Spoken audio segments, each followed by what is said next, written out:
stations in the world. So he does that for a long time.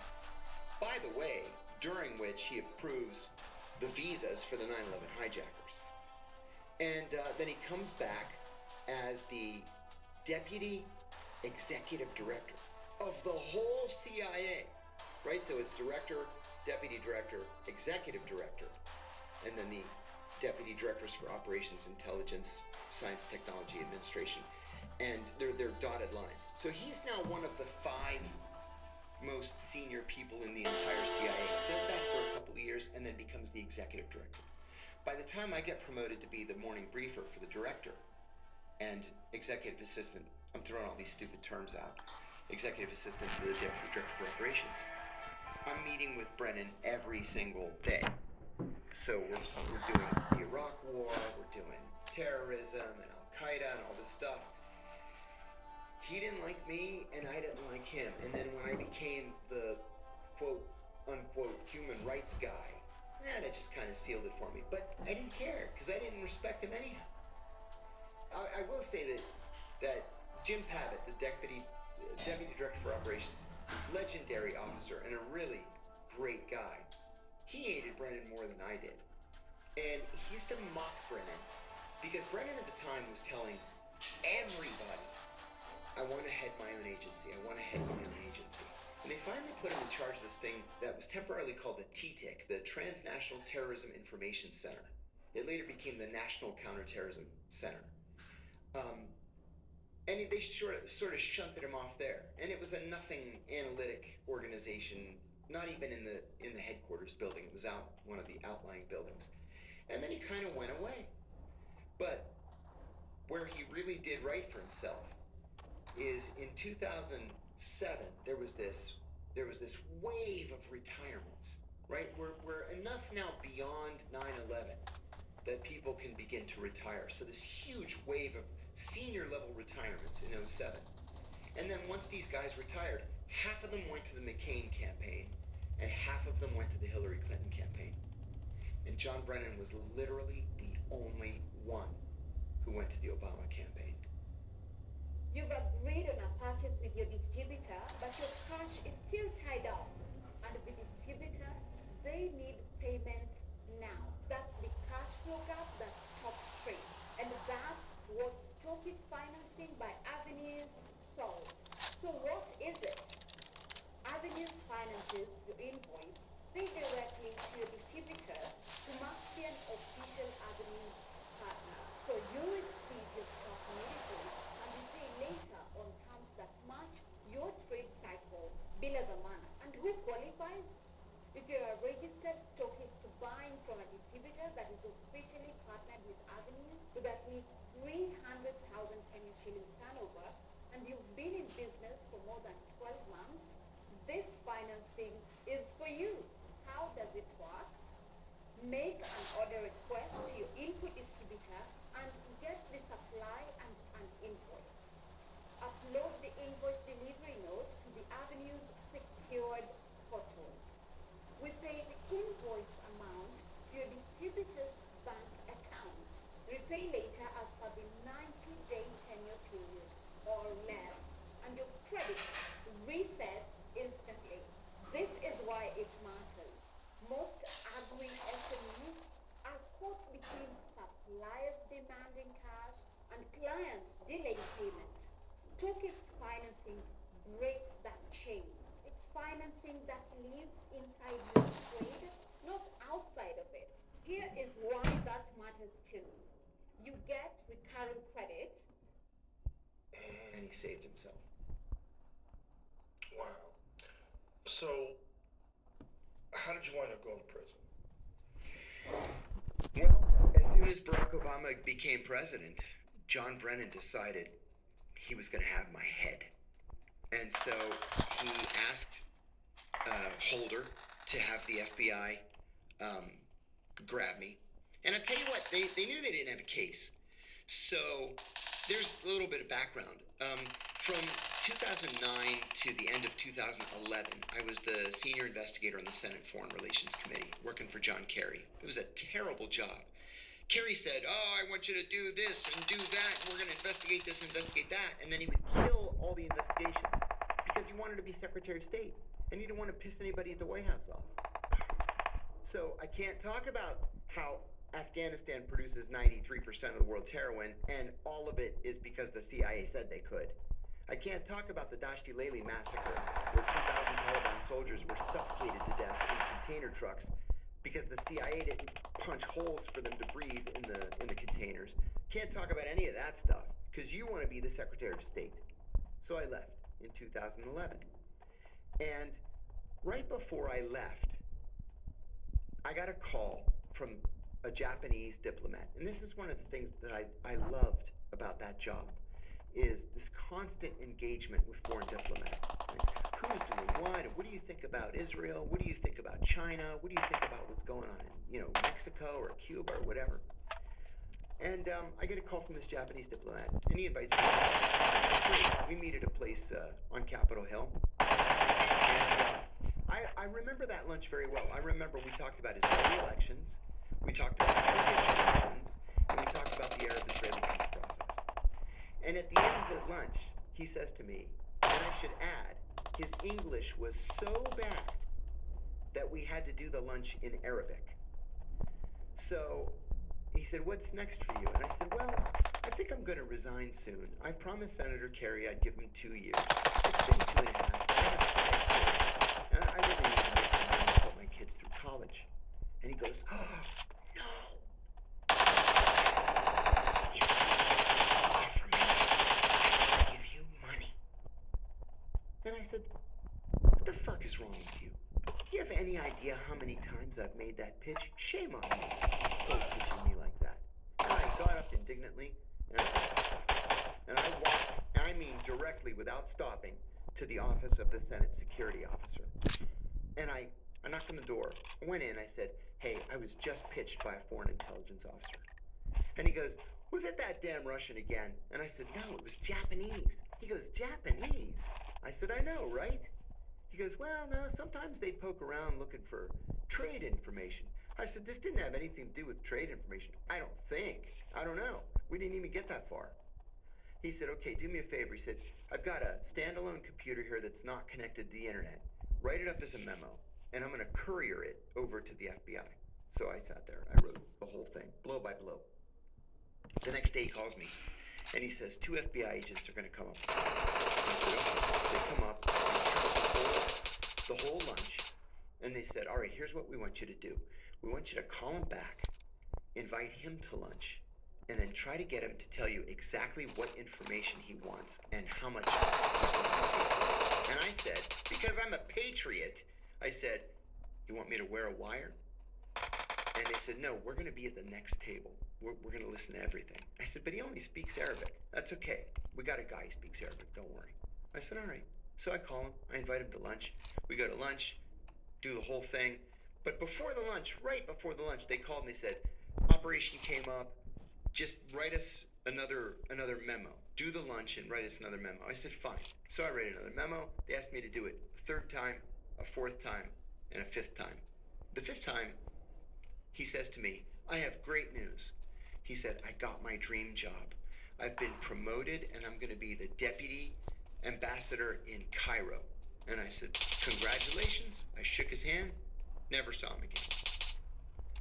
So I've written all this to the FBI. One day in January of 2012, so I've been out of the Senate for about 9 months, the FBI calls. And I look at my cell phone, it says Federal Bureau of Investigation. I was like, I wonder what that's all about. So I answer, and they said, "Hey, you remember that thing you helped us out with a year ago?" And I said, "Yeah."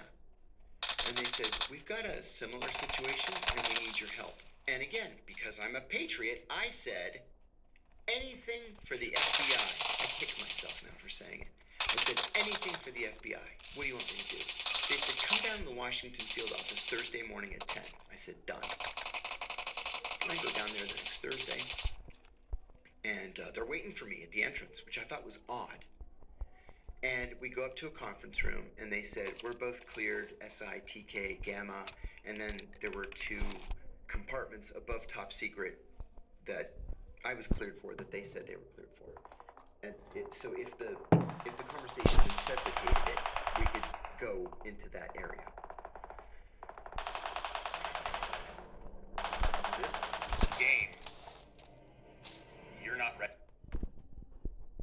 So they said, well, before we start, just wanted to ask you, just read your book. It was great. I loved it. Hey, what about this that you said in your book? And I was like, yeah, okay. Yeah, it was a cool story. What about this other thing? Yeah, I had fun. I said it was kind of hard. It took me 9 months to write the book, 22 months to get it cleared. Oh yeah, you got it cleared. Yeah, of course I got it cleared. 22 months it took me to get it cleared. I'm thinking, what an odd question. Then they start asking me about something called the Sam Adams Project. And I said, I'm sorry, I don't know what that means. And then the bad cop of the two says, we know you've been giving information to the Guantanamo defense attorneys. I said, what are you talking about? And then I said, wait a minute. Are you investigating me? And they said, yeah, and we're raiding your house right now as we speak. And I said, thank God. I said, I want to speak to my attorney right now. That was the only reason that they didn't arrest me. And one of the things that I learned, and this became painfully evident when they started arresting January 6th people, was the FBI in Washington likes to make its arrests on Thursdays because there are no federal arraignments on Friday. So you're in the DC jail Thursday night, Friday night, Saturday night, Sunday night, getting the shit beaten out of you. And then they arraign you on Monday. And then you want to make a deal just so you don't ever have to go inside that prison again. But because I asked to see my attorney, they let me go. So I called the attorney as soon as I got out of the office. Actually, when I was walking out, one of them went over to, I didn't know it at the time, but it was Peter Strzok. And Peter Strzok says, tell me he implicated himself. And the guy said, not really, no. We have to let him go. And so I grabbed my cell phone and I left, went to the attorney's office. They had already called my attorney and said they were charging me with espionage. I hadn't committed espionage. They knew I hadn't committed espionage. And in fact, since then, I'm fast forwarding a lot, 3 FBI agents have reached out to me. Well, 2 to my attorneys. 1 reached out to me directly to apologize, saying that this came from the top. They thought it was a BS case. They were sorry they were involved, but there was nothing they could do. One guy reached out to me through eBay, of all things, like to try to cover up the trail. He's like, listen, I've been losing sleep over this for the last 13 years. I just wanted to tell you how sorry I am. Blah, blah, blah. It's like, well, I hope you feel better. My whole life fell apart. But I'm glad you got that off your chest. So, it became a matter of just survival after that. You know, you have to take it seriously. I was facing 45 years in prison. And then when the Justice Department made a request for a proffer meeting, the proffer meeting is they'll give you a little idea of what they have against you, and then they make an offer. You can take it or leave it. And they offered me 45 years. And I said, I'm not doing 45 minutes. I didn't do anything wrong. And this woman, she became Deputy Attorney General for the criminal division under Biden. She said, take this deal, Mr. Kiriakou, and you may live to meet your grandchildren. Oh, my God. Oh, it was... I went home that night, and I went home... I'm ashamed to even say it. That night, we put the kids to bed. And my wife and I were watching TV, and she said, come on, let's go to bed. And I said, I can't sleep. There's no way I'm going to be able to sleep. And she said, no, come on, let's go to bed. She knew I was going to go down into the garage, turn the car on, and just lay across the back seat. And she said, no, come on.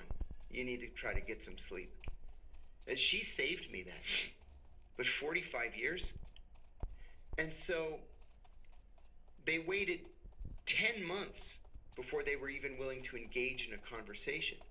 And then they offered 10 years on a Monday. On Wednesday, they offered 8. And on Friday, they offered 5. My lead attorney was this legendary guy named Plato Kacharis. And Plato said, you know, I've been a criminal defense attorney in this city for 52 years. And this is the first time I've ever seen them come down in time. He said, usually they offer you 10, you say no, the next offer's 15, then the next offer's 20. I said, why are they coming down in time? He said, because they have a shit case and they know it's shit. And that's why we're going to go to trial and we're going to win this thing. I said, great. Well, my business is thriving. So when I heard that ClickUp is the AI work platform, they stayed at 5. And then they came back and they said 3.5. And I said, I'm going to trial. I'm going to win this thing. Turned out, at the time, my best friend, his wife, had an uncle who was O.J. Simpson's jury consultant. And she called him for me and she said, hey, my friend John is in this situation. He's like, yeah, I read about this in the papers. He could use your help. He came up, didn't charge me a cent. He came up to Washington. We got him a security clearance, and which was another thing.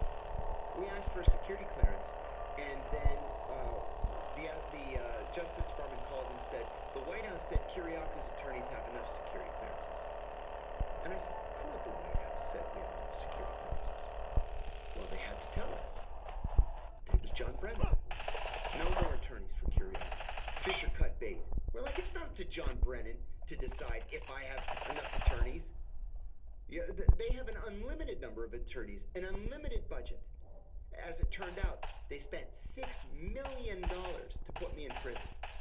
Was society really better off spending $6 million to put me in a low-security prison for 23 months? So, in the end, they said, best and final offer, 30 months, you do 23. Well, I was only the second American who had ever been charged with this crime of violating the Intelligence Identities Protection Act of 1982. The only other person that was charged with it was a woman named Sharon Scranage. She was a CIA secretary in Ghana in the 80s. And she was having an affair with a member of Ghana's intelligence service. And in the course of pillow talk, she revealed the names of all of the CIA officers in the station and the names of the sources they were running. And so the Ghanaians executed these guys. She got 9 months in prison. 9 months. And they offered me 45 years for blowing the whistle on the torture program. So my wife and I stayed up all night, literally all night. And because Sharon Scranage had taken a plea, there was literally no case law. So what we found several things. We found several articles from the Harvard Law Review saying this law is unconstitutional. It violates the First Amendment, and it is prior restraint, right? Like it tells you in advance you can't say X, Y, and Z. But because there was no case law, you couldn't challenge it in court.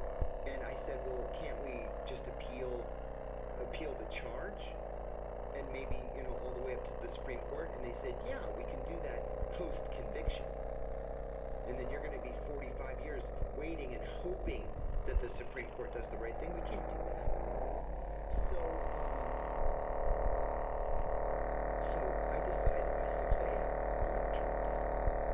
I believed in my heart I hadn't done anything right. This was political. It was a vendetta by John Brennan. And Obama, by all accounts, I had friends, of course, who were still working at the agency and working at the CIA or at the White House, and they said that Obama had this Nixonian obsession with national security leaks, and it's because that came from Brennan. Obama was a senator for 2 years. He didn't have any experience doing anything, so he did what John Brennan told him to do. Brennan said, "You gotta crack down on these leaks. They do nothing but embarrass us." So, I decided I'm going to turn it down. 6 a.m., I sent an email to my attorney. I had 11 attorneys. I was paying half of them, 5 of them. And then one of them writes back and says, put on a pot of coffee. We'll be at the house by 7. So they come to my house. The 4 main ones came to the house.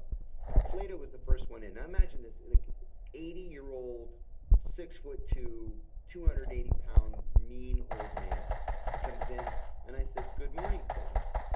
And he said, you stupid son of a bitch, take the deal. Like that. I said, take the deal? You're the one that told me not to take the deal. You're the one who told me we're going to go to trial and win this thing. And he says, I I only told you that to keep your spirits up. And then the second one, his partner, Bob Trout, a sweet gentleman, a southern gentleman. He says, if you were my own brother, I would beg you to take this deal. And I'm like, now what do I do? And then the third, who was the guy, Mark McDougal, one of the best attorneys I've ever encountered in my life. And the one that I liked and respected the most out of all of them. I liked all of them and respected all of them, but I felt a connection to this guy. He pulls me aside. He was a little bit angry, and he said, you know what your problem is? Your problem is you think this is about justice, and it's not about justice. It's about mitigating damage. Take the deal. And I looked at my wife. She's just like, what are we going to do? So I took the deal. And I got 2.5 years in prison, and they made me do every single day of it. In fact, we went to sentencing, and this was in Eastern District, the espionage court. And the reason why we didn't go to trial in the end was that the O.J. Simpson jury consultant said, if we were in any other district in America, I would say, let's go for it. We're going to win this thing. But the Eastern District of Virginia, your entire jury is going to be people from the CIA, from the FBI, from DOD, from intelligence community contractors. He said, buddy, you don't have a prayer. Take the deal. Yeah. My name is Martin Erangel. Before I joined Marine. It was bad. So at sentencing, my attorney said, Your Honor, we request that Mr. Kiriakou be sent to a minimum security work camp. She says, any objection from the Justice Department? They said, no objection. She goes, okay, minimum security work camp. No bars on the windows, no locks on the doors. You're free to come and go as you please. It's on your honor not to abscond. And most of the guys work, there's a little college in town, you go sweep the floors or whatever. So I got to the prison 3 months later. And it's weird, the system that we have, Joe. You walk up and you knock on the door and you say, hi, I'm John Kiriakou, I'm here to turn myself in. That's all you do. And your friends and family just drive away. And so they said, you got to go across the street to the actual prison. They'll process you, and then they just bring you back over here. And I said, okay. So I go across the street. And I said, I'm John Kiriakou, I'm here to turn myself in. And the guy takes me by the arm. We go outside and we start walking around to the back of the prison. And I said, no, I'm supposed to be at the minimum security camp across the street. And the guy laughs at me and he goes, not according to my paperwork, you're not. And I was like, oh my God, take it easy. We later learned Brennan was so angry at the shortness of my sentence that he told them, make it as difficult as possible. So I told myself, take it easy. If you make any ruckus, they're going to put you in solitary. Don't say a word. So I didn't say a word. It took them about 40 minutes to process me. Then they walked me to my cell. The only thing the cop said to me, he says, a word of advice, buddy. If anybody comes into your cell uninvited, that's an act of aggression. And I said, great, thanks. I'm here 40 minutes and now I'm going to get my ass kicked. I appreciate it. And then I started that whole odyssey. And so, what kind of prison were you in? I was in FCI, the Federal Correctional Institution out Loretto, Pennsylvania, which is a low security prison, but it's called a low medium, and then there's a high medium. So this was a low medium. It took me 5 days to get out. And I called the attorney that I liked so much. And I said, Mark, they put me in the actual prison with the pedophiles and the mafia dons and the drug kingpins. I said, what do I do? He says, oh my God. Well, he said, we could file a motion, but it'll be 2 years before we get a hearing and you'll be home by then. He said, buddy, I'm sorry, you're going to have to tough it out. And so that's what I did. Wow. So you have this long career working for the government. Mm-hmm. They put you away. And what is it like for you to feel so betrayed and to get out? And what do you do when you get out? I was frankly very angry when I got out. I didn't realize how angry I was. Like, people would mention it to me. Like, maybe you should talk to somebody. Maybe you should, think about a pharmaceutical option. And I was like, why? There's nothing wrong with me. I'm ready to fight and march and, raise my fist against the Obama administration. And so, I was wrong, of course. I was so angry that it wasn't even healthy for the people around me. But I'll tell you, Joe, the hardest thing is you think you can just step back into your life again, and you'll never be able to step back into your life. So I thought, okay, well, I'm highly educated. I have a bachelor's degree in Middle Eastern Studies. I have a master's degree in legislative policy analysis. I finished my PhD classwork in international affairs. I got rejected by McDonald's, by Safeway, by Target, by Uber. They don't hire felons. I mean, I couldn't get a job anywhere. And you're broke. And I was broke. Bankrupt. Mm-hmm. So you couldn't even get a job driving for Uber? Uber turned me down. Yeah, it's crazy. It's crazy. But you know what, though? What did you do? Well, I was confident that I was right and they were wrong. And my wife, unfortunately, she's now my ex-wife, but she gave me some of the best advice anybody ever gave me. She said, you have to keep telling your side of the story. AI might create more millionaires in 5 years than the internet did in 20. Disappear for a month. Because eventually they're going to move on to their next victim. And if you keep talking, your side of the story is going to be the side of record. And eventually the truth is going to come out. And sure enough, 6 weeks before I was released from prison, I called her. I was allowed to call her every other day for 15 minutes. So I called her and I said, how was your day? And she said, it was great. And I said, really? Great? Why was it so great? And she said, because the Senate torture report was released today, and it proved that everything you said was true. And I said, that is great. And she said, John McCain stood up on the floor of the Senate and said if it weren't for John Kiriakou, the American people would never have had any idea what the CIA was doing in their name.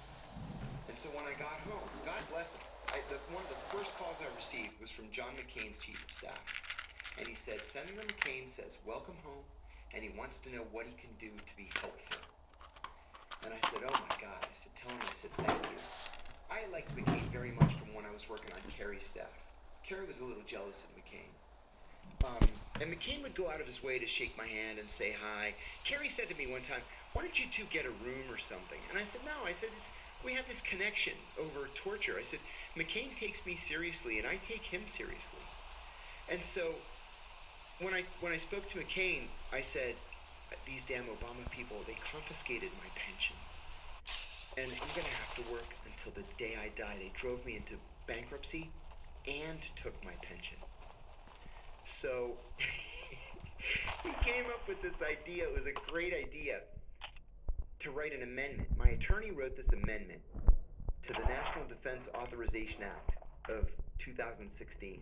And it said that every American convicted of violating the Intelligence Identities Protection Act between October 1st and October 31st, 2012, shall hereby have his pension reinstated. So, of course, I'm the only person in the world that refers to. So he said, nobody reads these 15-page bills. We're going to slip it in there. And he said, I'm going to be on the conference committee. We'll get it taken care of. And then he got sick. He got a brain tumor. And he wasn't named to the conference committee. And so they pulled it back out again. And then he died. And so here I am, 10 years later. The only way that this can be made right is with a presidential pardon. And that's what I've been working on for years now. So what did you do for money? I was offered a job at a small company in Washington called the Institute for Policy Studies. And they said, we'll give you an office, but you're going to have to raise your own salary. And so it was just like constant GoFundMe. So I did that for a year. I made $20,000 for the year. And I said, I can't do this. It's untenable. And so I just decided, look, no company is going to hire me, right? I can't go back into government again. And so I'm going to have to work for myself. So I had already written my first book, made number 5 on the New York Times bestsellers list. My second book I wrote longhand from prison. I ended up winning 2 literary awards for that book. I won the Penn First Amendment Award, which along with the Penn Faulkner, the Pulitzer, and the Edgar Allan Poe is one of the big 4. And then I won the Forward Review's Memoir of the Year that year. I thought, I'm going to keep writing books. I started writing a column that ended up being syndicated through the Consortium for Independent Journalism. So it's like 200 small town papers around the country. And, a little bit here, a little bit there, consulting. And then the Greek government. I happen to be Greek American. My grandparents all came from the island of Rhodes. As soon as I was arrested, like within a day, the Greek ambassador called me and he said, what can we do to be helpful? And I said, you can give me citizenship. And man, like that, I got Greek citizenship. And so as soon as I got out of prison, the Greek government hired me to help them write a new whistleblower protection law. And then they passed it quickly. The Parliament passed it into law, and then the European Union adopted it. So I went to Brussels and I testified there, and then they repackaged it. Now it's the law of the land in all of the European Union. And then people in the States began taking me more seriously. I started doing some paid speaking gigs. I got hired as an adjunct professor at a couple of different universities. And then, after a while, you can make an okay living. I'm still gonna have to work until the day I die. Hey guys, I really want to hatch an egg on Adapted Mind. Will you please help me? Make your very own monster. Because I have literally nothing saved. It all went to the attorneys. And, hope for the best. I will say that I was a 3rd generation Democrat. I left the Democratic Party ages ago. John Brennan and Barack Obama's actions convinced me that I had done the right thing. And now I have found common cause with populist Republicans.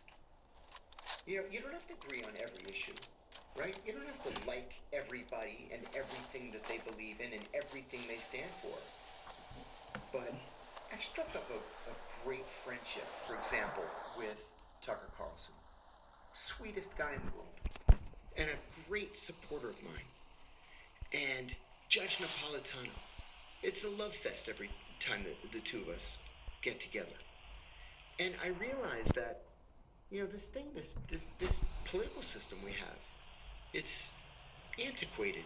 It doesn't work. You have to engage with the individual. Like, I never thought that I would be agreeing with Marjorie Taylor Greene on some of these civil liberties issues.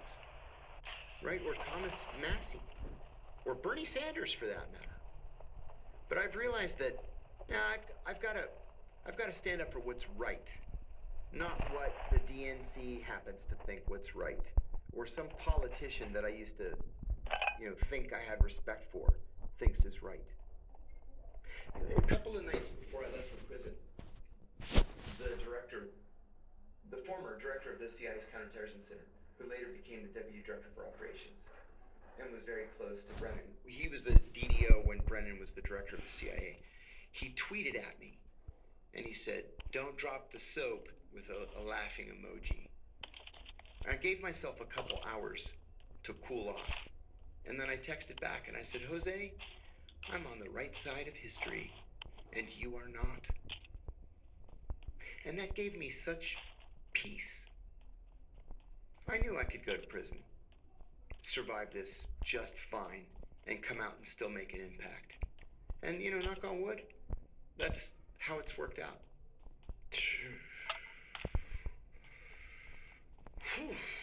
It's ugly. You know, and you get to prison.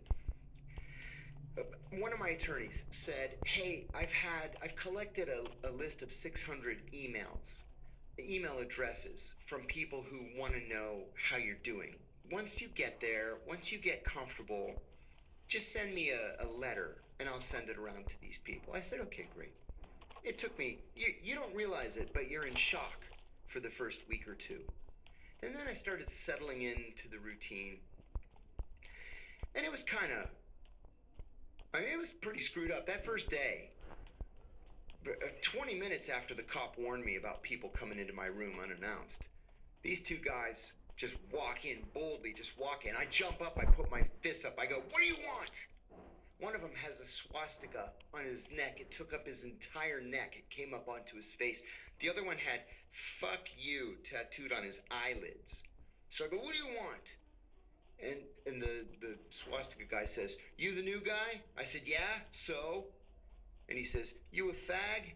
I said, "No, I'm not a fag." He said, "You a rat?"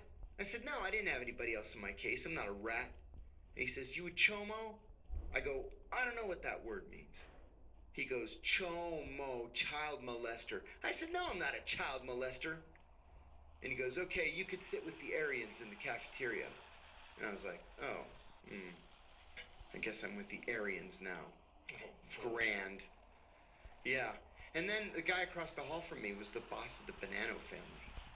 And one day he said to me, I would get the New York Times and he would get the New York Post, and we would trade at the end of each day. He asked me, "Let me ask you something," he says. "Why you sit with those Nazi retards in the cafeteria?" I said, "I don't know, Pete. My first day here, they told me to sit with them." He goes, "From today, you're with the Italians." And I said, "Awesome." And they became my closest friends. I mean, I got a book out of it. They were absolutely wonderful, honorable, honest, fun. The smallest so-called gang in the prison, but the one that commanded the most respect. And once word was out that I was with the Italians, it was hands off. And it was thanks to one guy. Shout out to Mark Lanzalotti. Mark was from Philly, and he saw in the New York Times I was going to be assigned to that prison on a Sunday. I was assigned on Thursday, and he took it upon himself to go to every one of the Italians to say, "There's a CIA guy coming here. He's not an FBI agent. The FBI are cops and rats. The CIA protected us from the Muslims." And they're like, "Oh, okay." And so it was, welcome. No problems.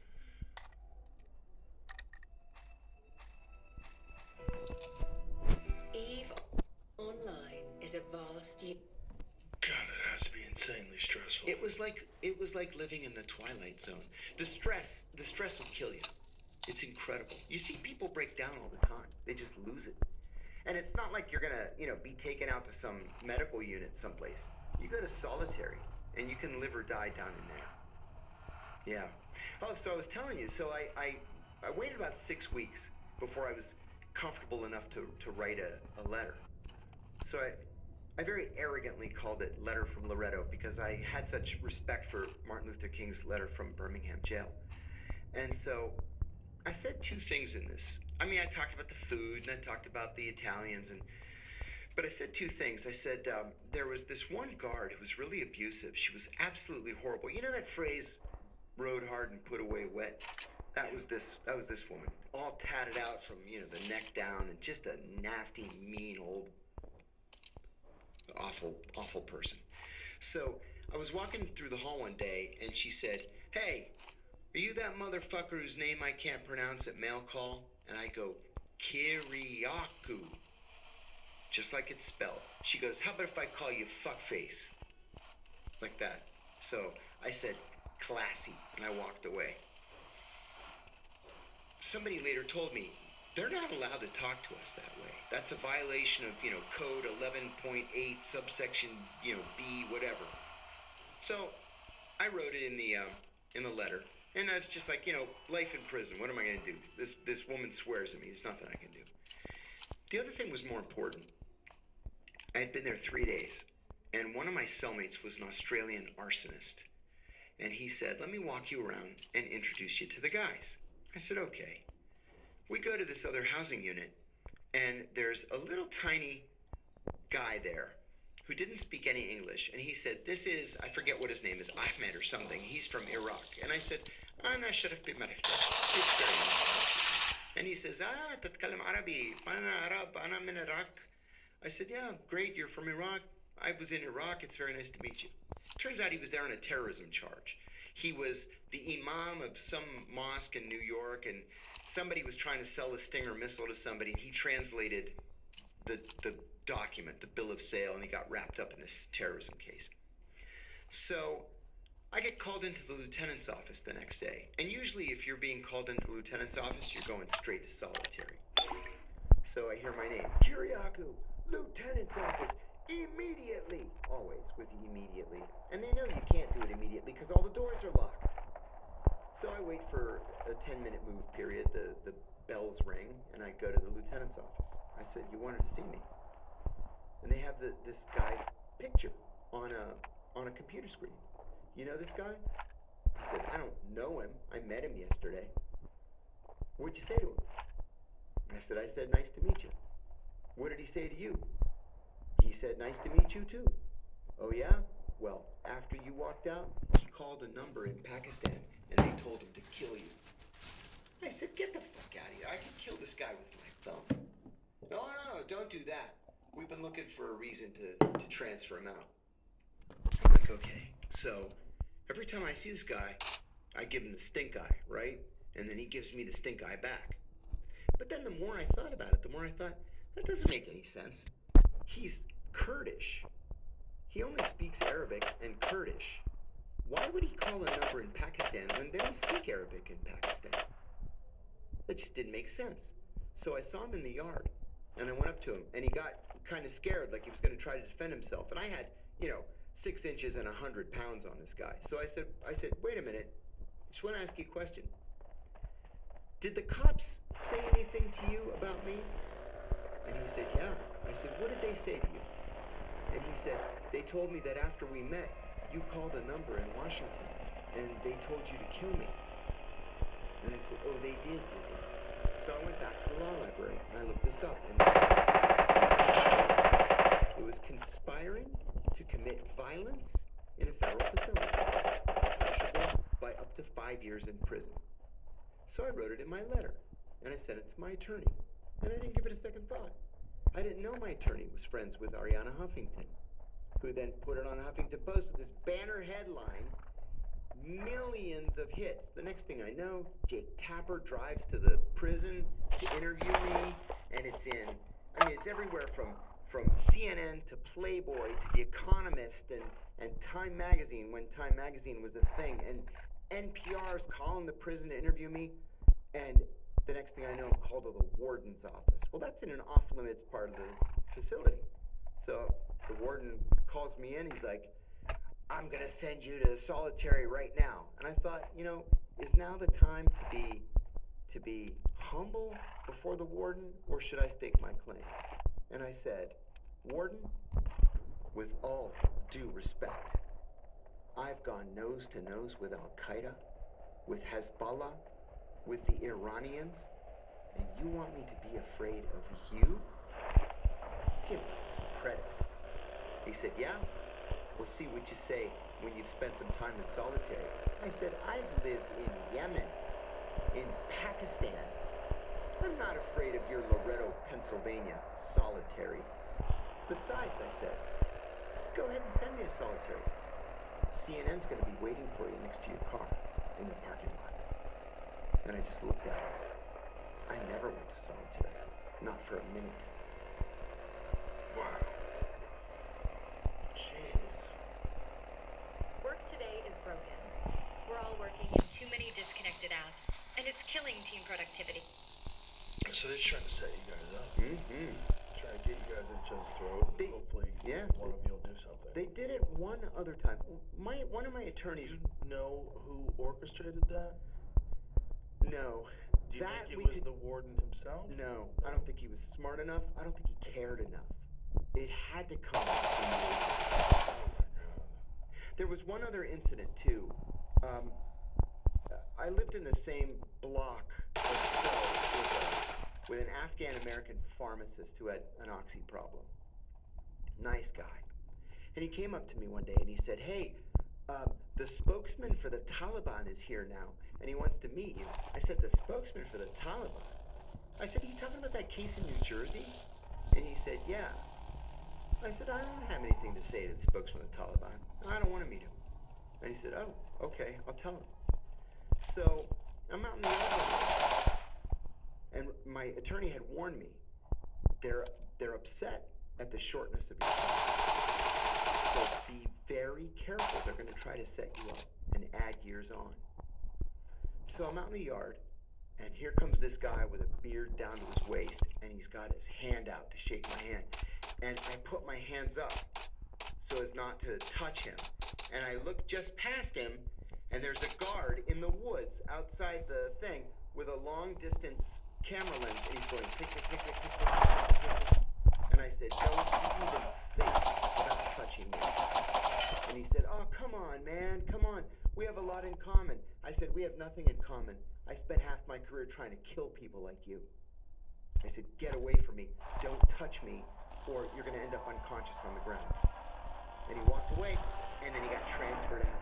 And I said, "Isn't it interesting that the spokesman for the Taliban was sent to our prison and was only here for 4 days? Isn't that interesting?" And then they just gave up.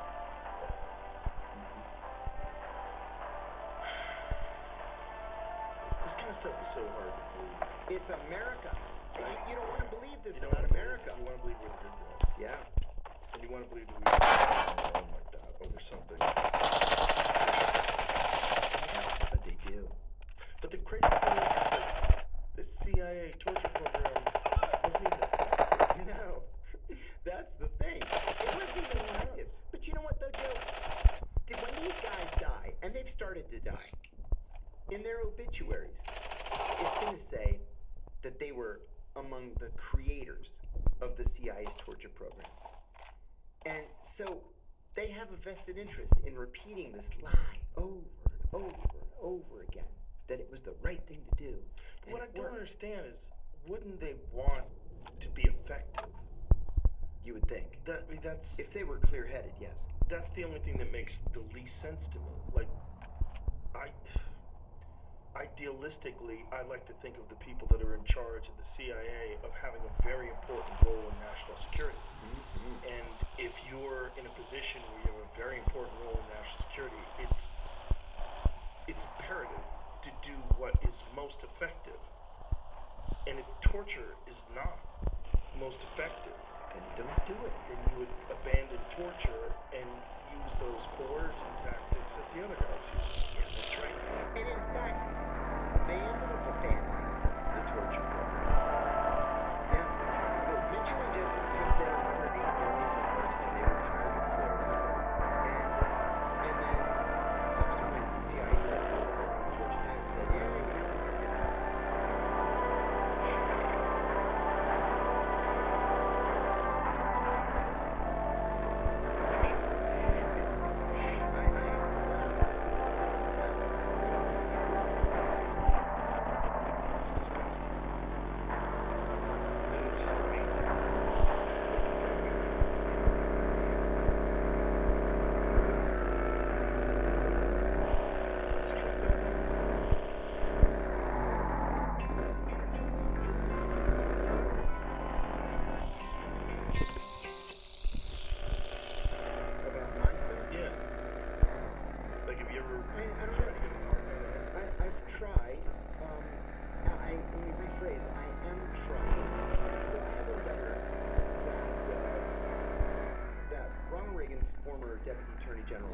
Generously wrote, asking the president to pardon me.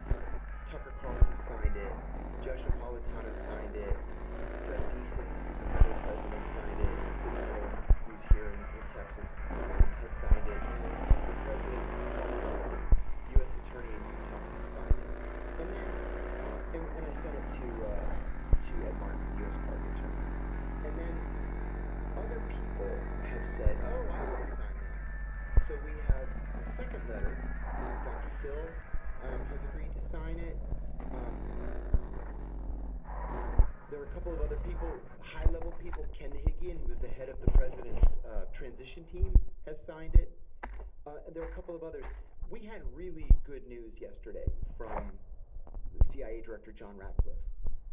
And he said that the CIA has no objection if the president were to pardon me.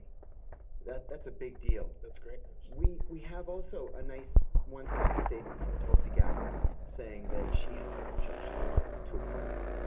So, I mean that. For the best. And you know what they say in business? Hope is not a strategy. But I genuinely don't know what else to do. Now, you're doing all these conversations. You did the conversation with Tucker, you did his show, you're doing my show, you've done a bunch of other shows. Do you have any concern that in exposing more of what has been done to you, that it somehow limits your possibility of being pardoned? Because you're exposing so many people that may still be. I'm told that all of my detractors are either dead or a friend of mine from the CIA called me the other day to say something very funny. That she was sitting in a mandatory security briefing, and she said,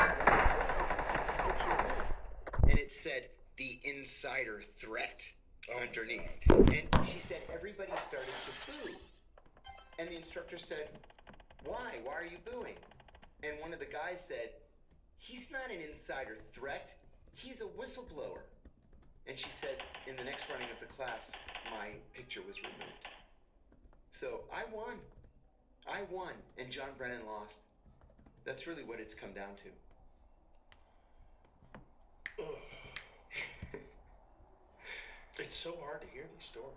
It's terrible. It's so hard to imagine that our government could be so disgusting. Oh my God, I wouldn't wish this on my worst enemy. Truly, I wouldn't wish it on anybody. And you know, think of it this way.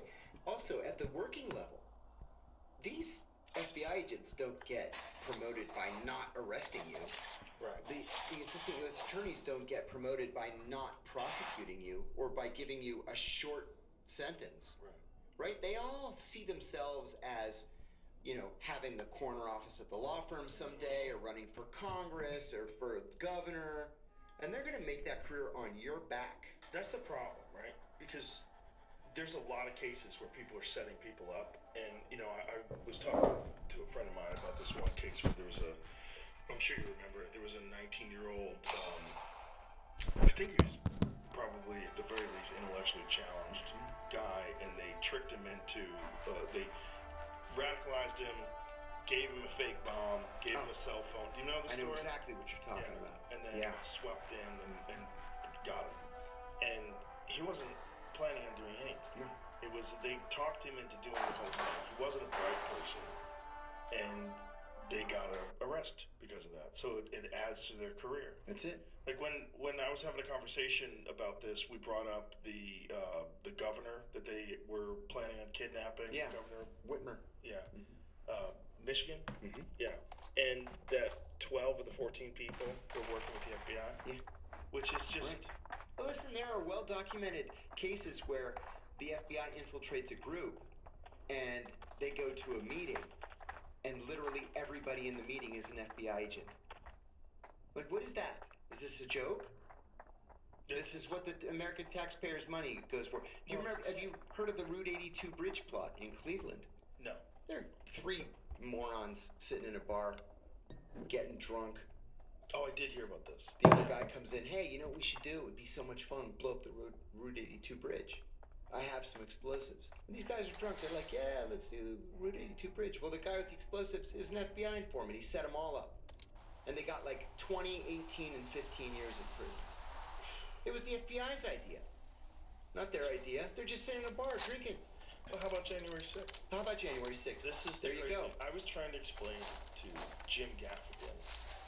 I beg you, AI can build an entire app in a minute, while the only AI most people over 40 know is... One day, Jim Gaffigan was talking about what they did in January 6th. I go, do you understand that they were paid people that were working for the federal government. There were employees of the federal government that were on that lawn trying to convince people to go in, and he was very incredulous. He did not believe it, and I said, there are agent provocateurs Yes. that is their job to try to get you to do something illegal. Exactly. So they can build their careers by making these arrests. Not just that, but demonize the president, the former 100%. president, to a much larger extent. To charge him with insurrection, to say that he was plotting to overthrow the government. Yeah, and as it turns out, the only one who was actually plotting to overthrow the government was John Brennan. How was he plotting to overthrow the government? In 2015 and 2016 with Russiagate. Oh, right. You know, I remember talking to CIA friends of mine saying, you know, they taught us in training that you've got to follow the evidence. And there's no evidence that any of this happened. I worked with Christopher Steele on an operation in London 25 years ago, 26 years ago. There was this fundamental misunderstanding of what an operations officer was supposed to do. An operations officer goes out and collects intelligence and then sends it back. And that's it. Then it's up to the analyst to decide, this is great, this is crap, this is not true, this is partially true, whatever. So he goes out there, talks to whatever low-level, terrible sources he happened to have, writes all this nonsense down, sends it back, and they're like, oh, look what Donald Trump did. He hired prostitutes to pee on Barack Obama's bed. No, he didn't. One guy made this up, and Christopher Steele wrote it and sent it back. That doesn't make it fact. Wasn't it funded by the Hillary Clinton? It sure was. Yes, it was. Yeah. Which is equally wild. You made another point I wanted to address. These January 6 people, let's say that some of them did do whatever, broke the window, or went into the building unauthorized. Okay, then that's deserving of a smack on the hand and a strongly worded letter and maybe $1,000 fine. Don't do that again. 30 years in prison? Again, is society really better off by locking all these people up and spending millions and millions of dollars of the taxpayers' money to do it?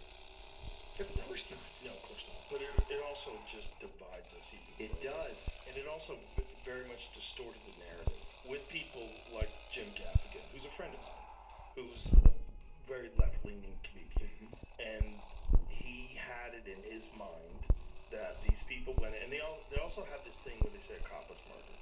Right. That's not I true. hate that. They say it over and over again. It's not true. One cop died after the fact of a heart attack. You could say maybe it was because of the stress of January 6th, perhaps. Maybe not. Maybe not. Maybe he shouldn't have been a cop. Yeah. I mean, if you He had die such of a significant health problems. Right. Like, that's not normal to just die of a heart attack because of a very stressful day. But that's it. This idea that they killed cops, that narrative keeps coming out. It was an insurrection. They murdered cops. They broke into the White House. They were looking for Nancy Pelosi. They were going to kill her. Like, okay, are you sure? Because there's a lot of this story that's bullshit. Now it turns out, at one point in time, they were saying it was 20 FBI agents. Now the latest number is 270. That's right. Yeah. That's huge. That's a lot of people. It's a lot of people that are encouraging people to break in. And there's many instances of these suspected people that are on camera. A lot of them wearing face masks. There's one of them where a guy's removing the broken glass from the window and encouraging people to go in, and another guy gets in his face and goes, do not do that, and then he pushes that guy, fuck you, and the other guy backs off. How is that not being investigated as a serious crime?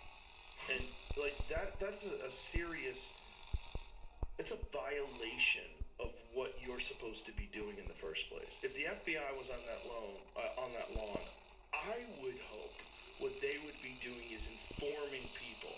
Entering into this building is a felony. Breaking these windows, getting into this building is, you do not want to do this. If you want to peacefully protest, do that. But I'm telling you, this will fuck with you for the rest of your life and most likely ruin it. I think you're 100% right. That's what I would hope from law enforcement.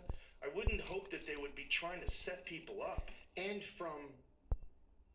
Can you relate? You've Googled everything, trying to find the best ways to teach your kids math. But your kids just aren't interested. a civil society. Right. You know, do we want to set people up to go to prison? We want to wreck families and wreck people's lives? Why would we want to do that?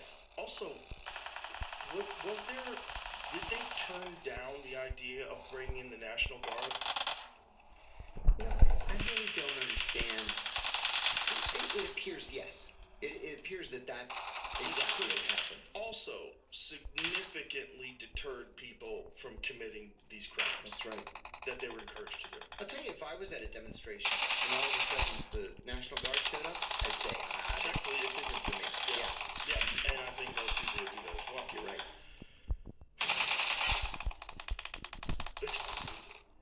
It's just so gross that our legal system gets used against political opponents in that way, in such a devious and just a sinister way. Harry Truman once famously said, if you want a friend in Washington, get a dog. Yeah. God, what a great statement. It's just sad because I also am a patriot, and I want to think of us as better than that. Yeah, we're the good guys. And I don't think it's necessarily the fault of these individuals. I think the system really sucks.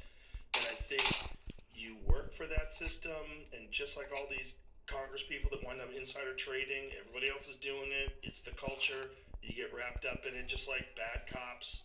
You know, you get assigned to a precinct that's filled with corrupt cops, and you have to do things to stay with them. They're your blood brothers, and you're all in this together. And so you wind up doing some criminal activities that you think are just, everybody does it. This is what we do. Yep. And you're an FBI agent. Well, we gotta set this guy up. Okay, let's set him up. This is what we do. Hey, if he doesn't do it, he's not committing a crime. We got nothing on him. Okay. And then you convince him to do it, and he's a fucking idiot. And so he does it. And he hits that cell phone, and now you're arresting him. And he's like, what? Yeah. And he's so dumb, he barely knows what happened. Mm-hmm. And the chances are he can't afford a decent attorney, right, or he's not notorious enough and newsworthy enough to get, you know, A-list attorneys volunteering pro bono. Right. So he's stuck with a public defender that's going to spend 8 hours on the case, and he's going to get screwed in the end. And there's also the narrative that's very difficult to shake. So if you get accused of some sort of a heinous crime, the narrative for most people that are casual viewers of that story is that you're a terrorist. Yeah. Or you're a guy who's going to kidnap the governor. Or you're a guy who's an insurrectionist who's trying to overthrow the government on January 6th. And then you watch the footage that they wouldn't release during the trials, and you see them getting a guided tour. The guided tour through like the security guards are walking them into the Senate. Like, what the fuck? What is this? Like, and why is no one outraged? And why is it only one side that's outraged? God, if I was a Democrat congressman or a senator, or if I was any sort of a politician on the other side, I'd be like, do you know how disgusting this is? This is, you're using this to go after Donald Trump? Of all things. Instead of just better political opposition? Exactly. And the media are to blame in part as well. Well, they're bought and paid for. Absolutely. I mean, 100%. The media in this country is a complete and total failure. The only thing that's real media in this country are independent journalists. That's right. And there's mostly people who work for large media corporations and either were fired or had to leave because of their own ethics and morals, and eventually branched out on their own, and now they're in grave danger. Yeah. You know, and they're worried about being prosecuted or set up. I couldn't agree more. Killed. Mm-hmm. Yeah, it's super sketchy because we like to think of ourselves as better. This is the shining example for the rest of the world. This is the experiment in self-government that the whole world follows this lead. And when you see that not just tolerated but standard, yeah, it hurts. It really does. I was raised in a family like you were, where I was taught that this was the greatest country on earth, bar none. I still think it is. And I do too. Which And is that's crazy. why we have to weed out the likes of John Brennan. Yeah. But it seems like there's a lot of people like that. Yeah. That are deeply rooted. Yes, indeed. And this is what you were talking about too, that presidents come and go. But those people, that's the real power. You know, this term, the deep state, a lot of people that are, there's a lot of people that don't like to entertain any kind of conspiracies because they think it's like a fool's journey.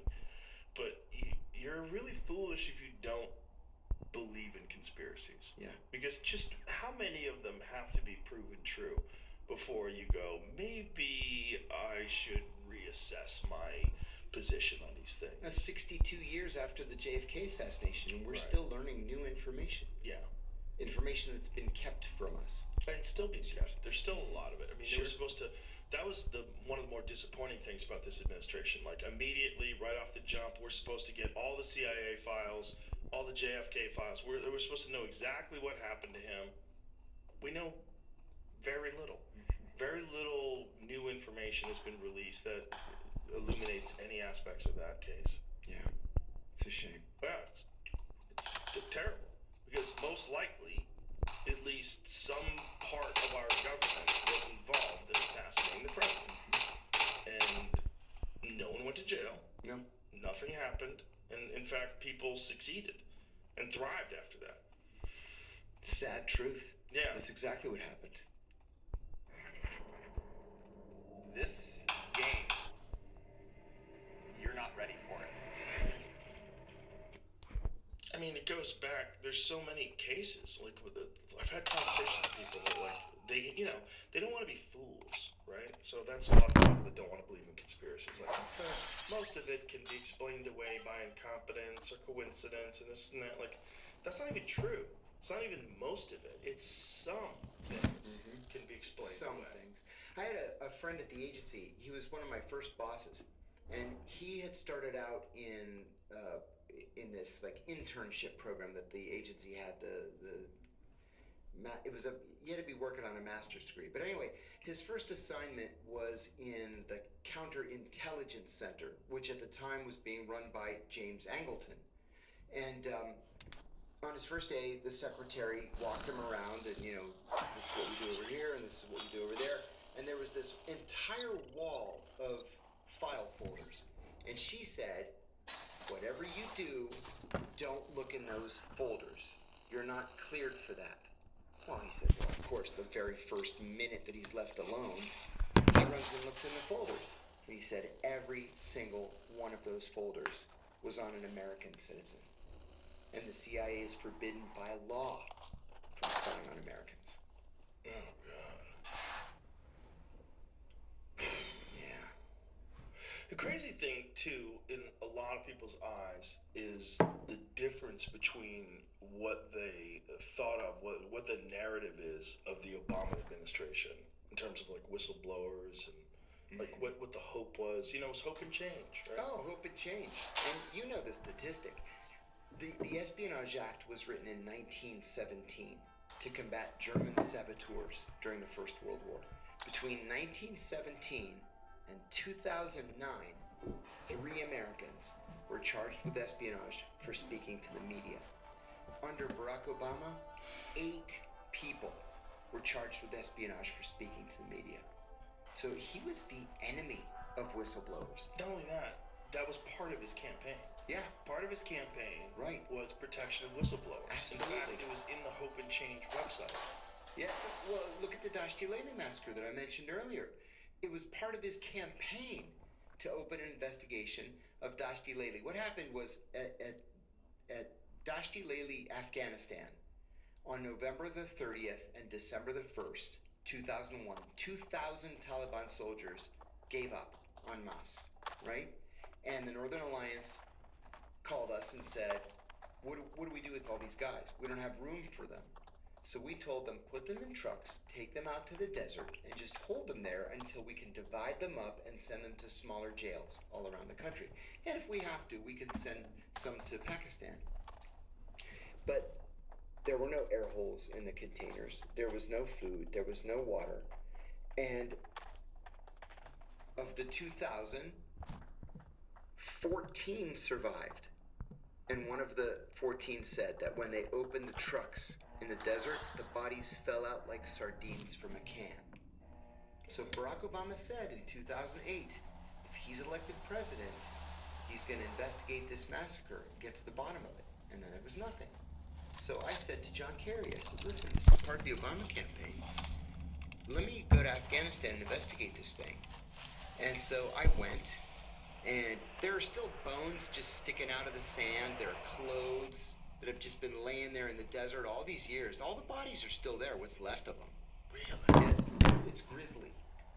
So I come back, and I get a call from a kind of a prominent human rights activist. And he said he wanted to see me, but it had to be private.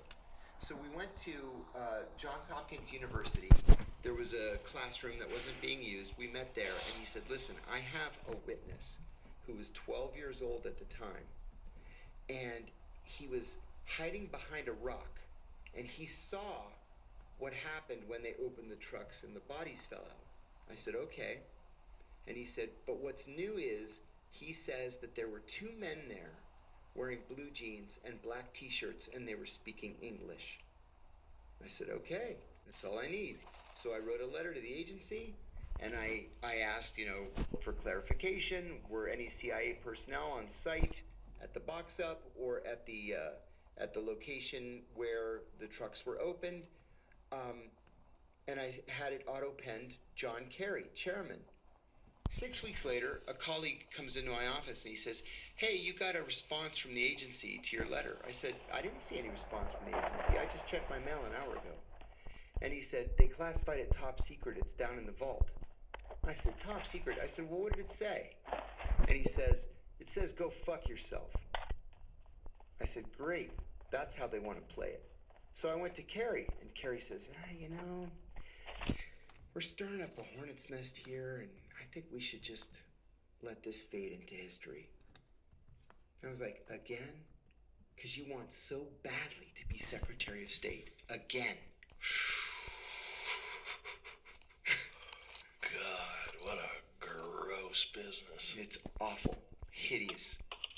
What is it like for you on the outside now, watching what's going on in the world? There are some places that I'm optimistic about. And actually, there are some developments that may look ugly on the surface that I'm optimistic about. First of all, this ceasefire, we're recording this on, I guess today's Thursday, but the ceasefire that was announced this morning, this is huge. Huge. And I think this is not a victory for the Israelis. I think that it makes Donald Trump stronger and Benjamin Netanyahu weaker. Netanyahu's decision to bomb Qatar was too much. Just too much. It could have served to embarrass the president. What it ended up doing is it weakened Netanyahu's position. So that's a victory for the White House, as far as I'm concerned. Can I stop you real quick? Yeah. The correct pronunciation? How did you say it? Qatar. You said Qatar. It's back here. It's called a qaf. But so I've heard Qatar. Yeah, it's not Qatar, but you're saying it like a G? They use a G sound. Qatar. Other Arabs would call it Qatar, like a K. But in the Gulf dialect, it's way down here. Qatar. Qatar. Okay. The other thing is Iran. Man, I follow Iran more closely than anybody I know. You remember, you're a little bit younger than I am, but not much. When we were kids, we had a terrible relationship with China. And Richard Nixon was the most anti-China person that could possibly have been elected president. Yet it was Nixon that went to China and made peace with the Chinese and opened diplomatic relations. And call me crazy, but I think that if there's going to be peace with Iran, Donald Trump's going to make that peace with Iran. It may not be in the form of a trip to Tehran, but I could see a trip to Riyadh and have a meeting brokered by Mohammed bin Salman and maybe we can come to some sort of an agreement on issue number 1 or issue number 2. Well, it seems to be a part of what he wants to accomplish in these 4 years. Is that he wants to go down as having made significant change in the world in a positive direction. And we're seeing it. Whether people want to admit it or not. That's part of the problem because of narratives. That's it. You know, peace between India and Pakistan doesn't fit in the Democratic Party's narrative that Donald Trump is a warmonger. He's not a warmonger. Ask, you know, the Africans that he's weighed in for. And we have peace in sub-Saharan Africa now. Or this agreement today between Hamas and the Israelis. You know, I think this is the first of several new developments that's going to lead to the end of this conflict. What is your take on Netanyahu's position? Because if war is over, Netanyahu will no longer be running Israel. Is that correct? Eventually. Netanyahu has a vested interest in making sure that this war lasts as long as possible, because remember, he's still under indictment for corruption. Also, one thing that most Americans don't understand is the Israeli political system is such that it is literally impossible for any party to win a working majority in the Knesset. Right? There are just too many parties and too many individual interests. So you've got, you know, a dozen parties represented. Benjamin Netanyahu has never won more than 27% of the vote. Wow. He's very unpopular. It's just that he's the least unpopular of the unpopular politicians. And it's a crazy way to run a country. One of the things that the Greeks did, because the Greeks had the same problem, there's too many parties, right? So you win 20% and you become the prime minister. 20%, nobody wants you. So what they did is they raised the threshold to which you have to meet to win election to the parliament from 3% to 5%. So that narrows it down to like 6 or 7 parties. But then the party that comes in first past the poll, gets an extra 50 seats. Then you don't have to go into any coalition governments with anybody. And you can run the country for 4 years or 5 years, whatever it happens to be. That's what the Israelis need to do. But Netanyahu, longest serving prime minister in Israeli history, wildly unpopular. And it's funny because he used to be considered a right-wing extremist, and now he's the moderate of the government. Really? Mm-hmm. The likes of Itamar Ben-Gvir and Smotrich and these other guys who have come in from the right, they were attacking him to the point where he had to bring their parties into this coalition government just to get him to shut up. I mean, these are people that have felony convictions for anti-Arab hate crimes, and now they're, you know, Minister of National Security, Minister of Finance with responsibility for the West Bank. What's that? Wow. It's a terrible, untenable position. Haven't they decided to go ahead and prosecute him even while he's in office? Yeah, there's an ongoing dispute that the Israeli Supreme Court has weighed in on a number of times. So the Minister of Justice is appointed, of course, by the Prime Minister. But the Supreme Court is independent of the Prime Minister and the Minister of Justice. So the Minister of Justice says, you can't prosecute him while he's Prime Minister. And the Supreme Court says, oh, yes, you can. And orders the court then to continue the case. So if the case is going to be continued, Netanyahu's only viable strategy is delaying tactics. Appeal after appeal after appeal. You submit motions on little technical issues. Maybe you get them to focus on Mrs. Netanyahu, who's also under indictment, and you just delay it as long as you can. But the best argument that he has is, I can't focus on my own defense because I have a war to prosecute. Well, if there's peace, then he's going to have to go on trial. Wow. Luke, what's going on over there? I'm doing the work. I'm doing everything. You're way too... Which incentivizes him to stay at war, which is so crazy. Isn't it though? Ooh, strange situation. Well, a lot of people aren't aware that there was hundreds of thousands of people protesting in the streets before October 7th. Oh, you're exactly right. In fact, in August, We saw the biggest protests in American history, in Israeli history, demanding that Netanyahu resign, and it was all because of corruption. And what is the specific corruption that he's being accused of? You know, it's changed over the years. Some of it had to do with business. Other accusations had to do with him trying to essentially sell positions in the government. But, you know, I read the accusations when they first came out. They weren't strong. They're defensible. So I don't know why he doesn't just grab the bull by the horns and go for it.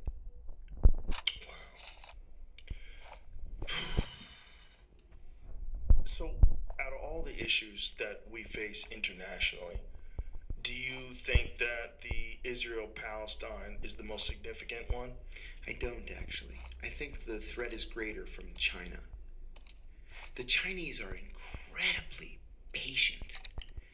There was a joke in The Onion the other day. It was a bunch of Chinese guys just sitting around a table, and it said, the Chinese government sits and waits for the United States to self-destruct or continue its self-destruction or something like that. It's because they know that they can outweight us. You know, we have convinced ourselves over the decades that we have to be all around the world protecting the weak and those without a voice and being the peacemaker. You know, we have 190 bases in 144 countries. We have to do all that. And the Chinese say, yeah, you have to. Go ahead. Spend all your money on that stuff. In the meantime, we're going to have 350-mile-an-hour trains and the best highways in the world and the best schools and the best hospitals and the nicest airports. And then all of our extra money, we're going to essentially bribe foreign countries to do things that we want them to do. So it's a lesson that I think we haven't learned as a country, that there are other ways of winning hearts and minds. Well, it's also they're actively engaged in making sure that people are arguing online, which is fascinating. You know, they're very good at these kinds of behind-the-scenes, like quasi spy-like surreptitious actions. They actively promote us arguing, fighting, disagreeing. They promote these societal disruptions that we're all so worried about. And you know, we blame the Russians all the time, and certainly the Russians do this kind of thing too. But it's the Chinese that have really perfected it.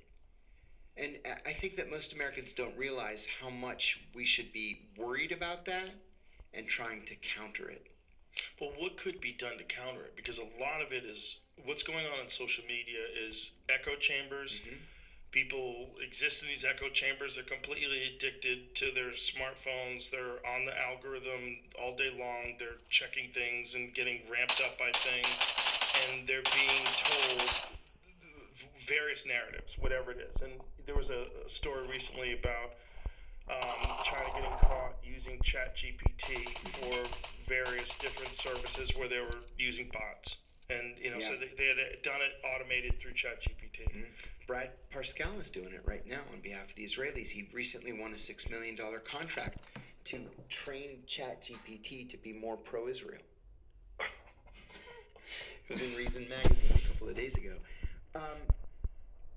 Well, you also have the recent purchase of TikTok. Absolutely. A lot going on. Which I think it could be very helpful for us. One of the things that we're bad at is identifying bots and controlling bots once they've been identified. I'll give you an example. I write columns all the time and have my own little podcast, and I said that I was optimistic that a deal seemed to be at hand, you know, between Israel and the Gaza Palestinians, and then immediately I started getting attacked, and it was by obviously anonymous writers. I can't imagine that these writers are human beings. It had to be bots. One called me virulently anti-Semitic. Whoa. Because I said this deal that it appears the president has negotiated was a good idea.